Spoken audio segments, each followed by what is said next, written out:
Alors sur leur chemin, Jésus leur apparaît comme le message vivant.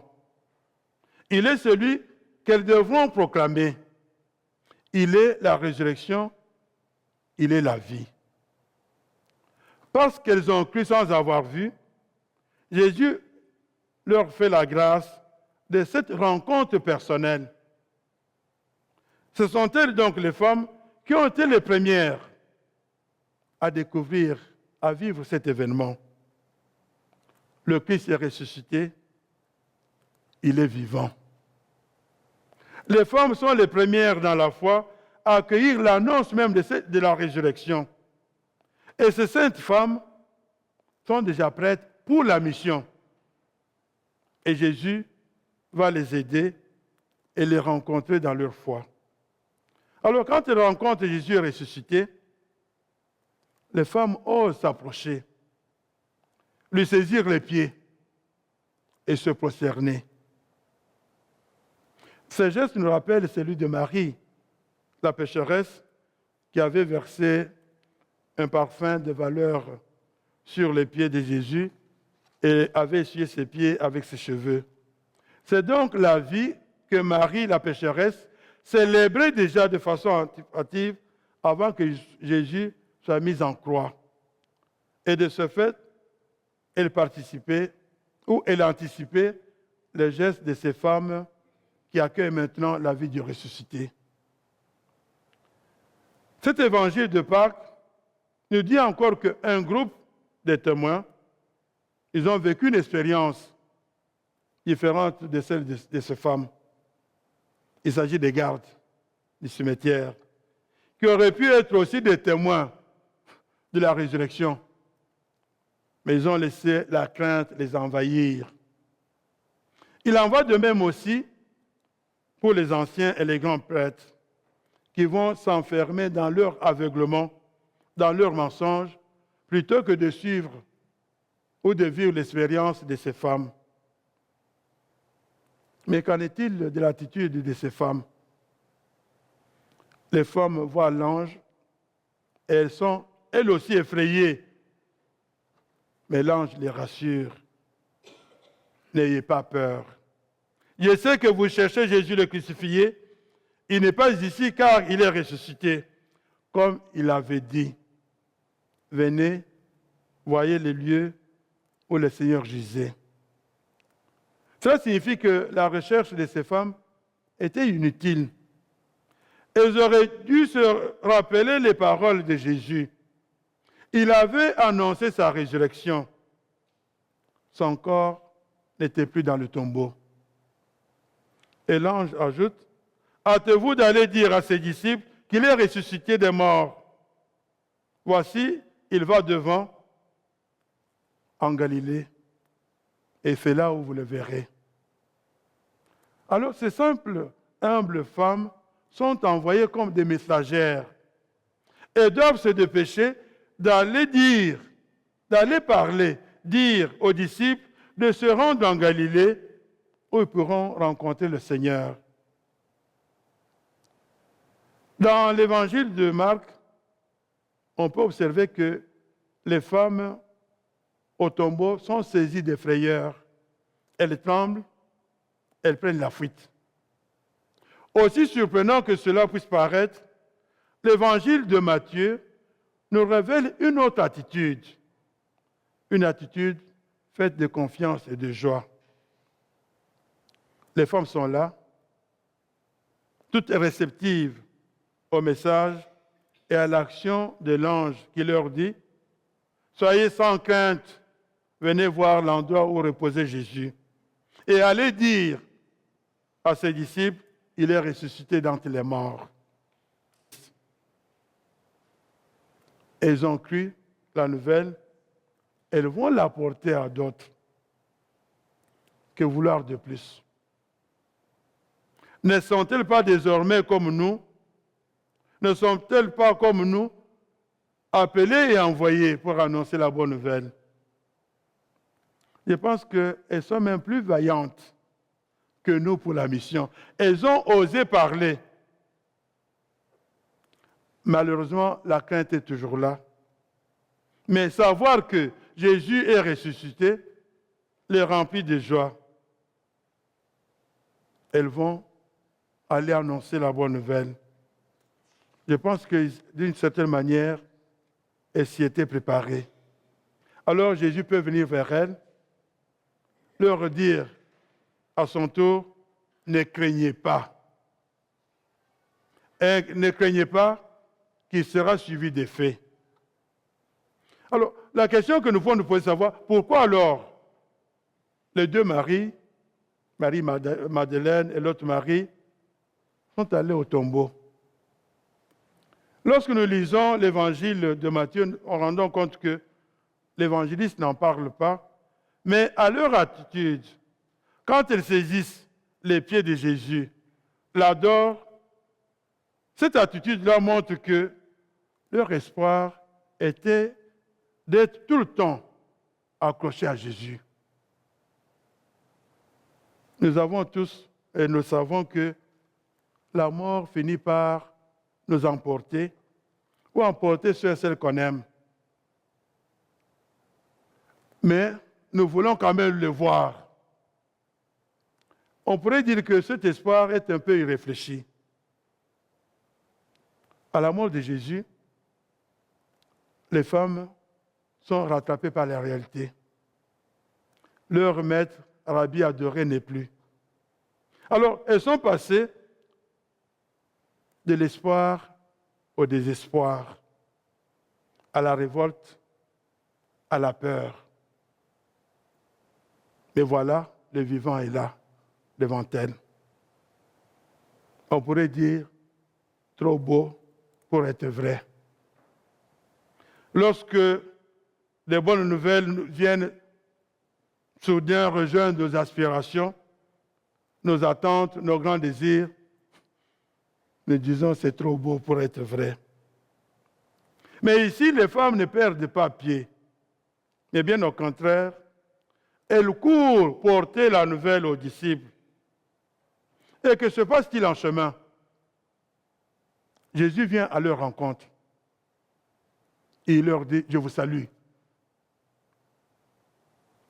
Mais ces femmes n'avaient pas cessé de suivre Jésus de loin. Et savent maintenant poser 3 gestes. S'approcher de lui avec confiance, lui saisir les pieds et se prosterner devant lui. Je pense que dans une situation comme celle-là, il n'y a rien d'autre chose à dire. Tout est dans la manière d'être. Leurs gestes expriment l'essentiel. Elles ont tout compris. Et malgré leurs sentiments mêlés de crainte, de joie, les femmes reçoivent la parole de l'ange avec foi et sortent pour obéir. Et alors leur foi est récompensée. Le Seigneur est ressuscité, vient lui-même à leur rencontre et se jette à ses pieds et l'adore. Ensuite, elles poursuivent leur route comme les messagères du Seigneur, et non pas seulement comme les messagères de l'ange. L'ange leur a dit, allez dire aux amis qu'il est ressuscité. Et maintenant, c'est Jésus qui les envoie. Il les envoie dire, c'est en Galilée qu'ils me verront. Et lors du dernier repas, le Seigneur avait nommé la Galilée comme point de rencontre. Et lorsque ressuscité, il leur apparaît, il confirme cela. La Galilée des nations a donc tenu une large place tout au long de son ministère. Alors, ces femmes qui aimaient le Seigneur, qui voulaient embaumer son corps, ont été les premières à voir le Christ ressuscité. Elles se sont réjouies avant même les disciples, et qui étaient encore dans le deuil et dans la crainte. N'ayez pas peur, allez annoncer à mes frères qu'ils aillent en Galilée, et là ils me verront. Mes chers amis, quand on se soumet au Seigneur, il se manifeste à nous par des rendez-vous inattendus. Il va devant, comme un berger. Et le message de l'ange aux femmes, comme celui du Seigneur à ces femmes, donne la réponse à un besoin réel de tout croyant, de toute croyante. Nous voulons tous et toutes voir le Seigneur. Et pour y répondre, 2 anges seront envoyés aux disciples témoins de l'ascension pour leur dire, c'est Jésus qui a été élevé au ciel, viendra de la même manière. En attendant le glorieux moment du retour où nous le verrons tel qu'il est et où nous lui serons semblables, quel privilège de le voir par la foi, présent au milieu de ceux et celles qui sont réunis en son nom. Et c'est Jésus qui prend la parole et qui dit, soyez sans crainte. Allez dire à mes frères. Ce mot employé par Jésus me semble capital. Jésus ne parle pas des disciples comme l'ange, mais de frères. On y voit là la délicatesse infinie de Dieu, la délicatesse de son amour inconditionnel qui s'exprime par la mort, par la résurrection de Jésus, son Fils unique. Nous voici devenus tous et toutes des frères et des sœurs. Alors c'est à travers l'engagement des disciples que se poursuit la mission de Jésus. La bonne nouvelle sera annoncée à toutes les nations. Tous les humains, sans exception, ont le droit d'entendre l'Évangile qui fait vivre et qui rend heureux. Tous et toutes peuvent avoir la joie de devenir disciples de Jésus. Et quoi qu'il arrive, et quels que soient les doutes, les peurs, chacun de nous peut être assuré de la présence du Christ ressuscité dans sa vie. Le message apporté ne change pas. Il concerne Jésus. Il est toujours destiné au même. La résurrection a atteint les femmes. Elles ont touché cette nouvelle réalité, nouvelle pour Jésus, nouvelle aussi pour elles. Elles sont entrées dans la nouvelle réalité. Cela n'indique pas la fin de leur mission, ni son changement. Ce sont elles qui sont maintenant chargées et qui sont changées pour la mission qui s'en vient. Et c'est là tout ce que nous pouvons nous souhaiter le mieux à nous-mêmes et à tous ceux et celles que nous aimons, c'est-à-dire rencontrer le Seigneur ressuscité, pas seulement en entendre parler, ni même d'en être heureux, mais le rencontrer, comme ces femmes en ont fait l'expérience. Et c'est grâce à cette rencontre que nous pourrons sortir sans crainte pour parler, pour dire ce qu'en bon de notre foi. Et ce qu'elles vivent, ces femmes, est bien décrit dans la conclusion de l'Évangile selon Matthieu. Jésus qui disait, « Voici que je suis avec vous tous les jours jusqu'à la fin du monde. » Pas seulement à travers quelques apparitions, mais sans fin et quotidiennement, Jésus est avec nous. Alors nous devons dire qu'il s'est passé quelque chose qui a changé ces femmes pour que la réalisation de leur espoir soit possible. Manifestement, l'évangéliste Matthieu les a suivis dans ce changement, puisqu'il s'approprie la démarche de ces 2 maris dans un récit personnel. Il ne parle pas à la première personne, rendant ainsi hommage aux 2 maris qui l'ont inspiré. Mais il place son témoignage personnel dans le récit enchâssé des aventures de l'ange, nous disant la réalisation de son propre espoir en Jésus et nous donnant ainsi l'envie d'essayer. C'est dans cette rencontre-là, et c'est cette rencontre qui peut nous pousser à aller en mission. Alors mes amis, ne nous trompons pas. Croire en la résurrection n'est pas une chose évidente. La victoire de la vie sur toutes les puissances de la mort est un événement tellement extraordinaire qu'il nous faut du temps pour croire. Et sur ce point, nous sommes lents.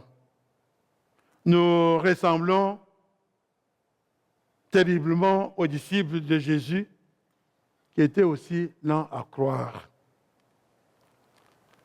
Dans le Nouveau Testament, le verbe ressusciter traduit deux verbes grecs qui veulent dire se lever, se mettre debout ou encore se réveiller, sortir de son sommeil. Je pense qu'il est temps de sortir de notre sommeil et de vivre dans le concret de nos existences, de vivre ce passage du doute vers la foi, des ténèbres vers la lumière, des puissances de mort vers la puissance de la vie. Il faudra qu'on puisse courir pour faire le saut de la foi. C'est là un sport, un sprint original et exigeant. Il faut, comme pour tout sport, il faut de l'entraînement. Car, contrairement à ce qu'on pourrait penser, ce n'est pas facile que cela de s'abandonner entièrement dans les bras de Dieu. Un Dieu qui vient à notre rencontre chaque jour pour nous dire « Je t'aime tel que tu es. Viens sur moi. Je fais et je ferai route avec toi. Je ne t'abandonnerai jamais. » Et ce n'est pas facile de s'abandonner entièrement entre les bras de Dieu. Alors, les femmes décrites dans l'évangile de Matthieu, elles sont l'image de notre foi simple et gratuite.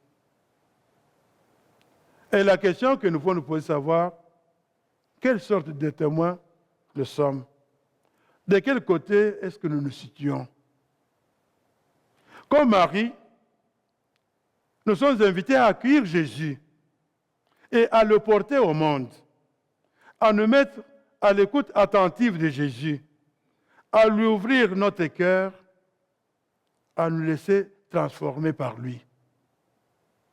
Et c'est ainsi que nous deviendrons des véritables disciples, que nous sentirons l'appel à la mission. Alors, la foi en la résurrection nous met en mouvement, afin que nous ne restions pas tournés vers le passé, que nous ne perdions pas notre temps dans des discussions stériles. La foi en la résurrection nous fait sortir de nos peurs. La foi au Christ est ressuscité nous permet de rejeter la tutelle des gardiens de la mort, qui sont parfois cachés dans nos profondeurs et nous empêchent de vivre, de témoigner de la foi, de la joie de croire qui nous anime. La foi au Christ est ressuscité nous fait aller de l'avant et nous ouvre à la vie en plénitude. On pourrait imaginer que les hommes sont plus courageux que les femmes. Et pourtant, c'est une femme, Marie-Madeleine, qui se met en route la première pour chercher Jésus. Alors qu'il fait encore nuit, nous dit Saint Jean au chapitre 20. Avez-vous remarqué que nous assistons toujours à des véritables sprints? Tout le monde court dans l'évangile de Pâques. Les femmes, les apôtres, tout le monde court. On court non pas pour remporter des victoires ou pour des médailles, on court pour faire le saut de la foi. Il vit et il crut, le dit l'Évangile. Alors Marie-Madeleine, pour moi, c'est l'apôtre des apôtres.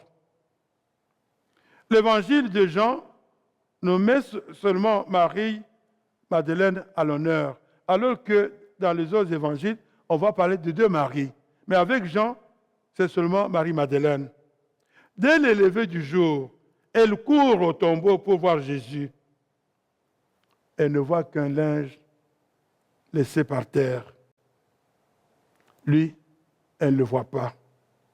Alors, elle se met à interroger le jardinier. « Si c'est toi qui l'as pris, dis-moi où tu l'as mis et j'irai le chercher. » Elle ne voyait qu'un jardinier. Voilà que Jésus intervient. Il va appeler Marie-Madeleine par son nom. Et c'est alors que Marie reconnaît son maître après la recherche folle qu'elle vient de faire. Mais Jésus refuse ce retour à cette relation terrestre qu'elle voudrait bien prolonger. Il va lui dire, ne me retiens pas. Cela signifie que Jésus, selon la chair, n'est plus accessible. Après la résurrection, les yeux de la chair sont impuissants à le voir, à le reconnaître. La quête de Jésus, l'amour qui nous pousse vers lui, ne disparaissent pas, mais ils se vivent autrement. Alors Jésus donne à Marie-Madeleine la mission d'aller vers ses frères, c'est-à-dire les disciples de Jésus, devenus frères, car fils d'un même père. Elle devient, comme je l'ai souligné, la première apôtre, l'apôtre des apôtres, la première chargée d'annoncer, l'apôtre des apôtres, comme le dira plus tard saint Thomas d'Aquin. Marie-Madeleine pensait trouver quelque chose, notamment la pierre devant le tombeau, et découvre l'absence, et découvre le rien.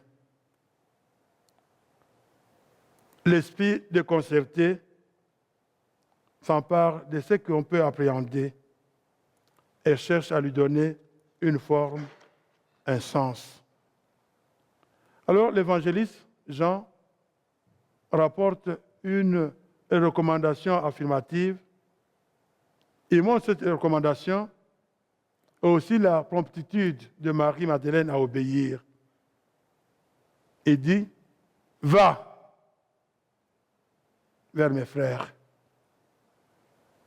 Je pense qu'il s'agit ici d'un privilège octroyé à Marie-Madeleine, un privilège prophétique, car elle a mérité de voir les anges. Un prophète, c'est l'intermédiaire entre les anges et le peuple. Ensuite, elle est au-dessus des anges, du fait qu'elle voit le Christ, sur lequel les anges désirent se pencher. Et enfin, elle a reçu un rôle apostolique.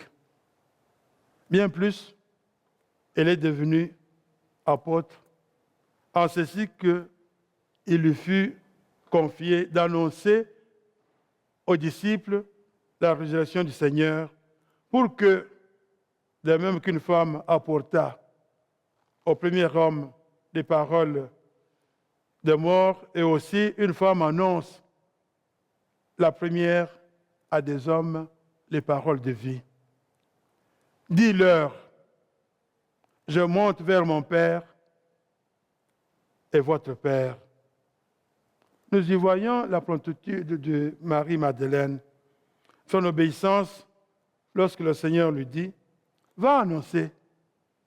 Et lorsqu'elle rencontre les apôtres, elle dira, j'ai vu le Seigneur et voilà ce qu'il m'a dit.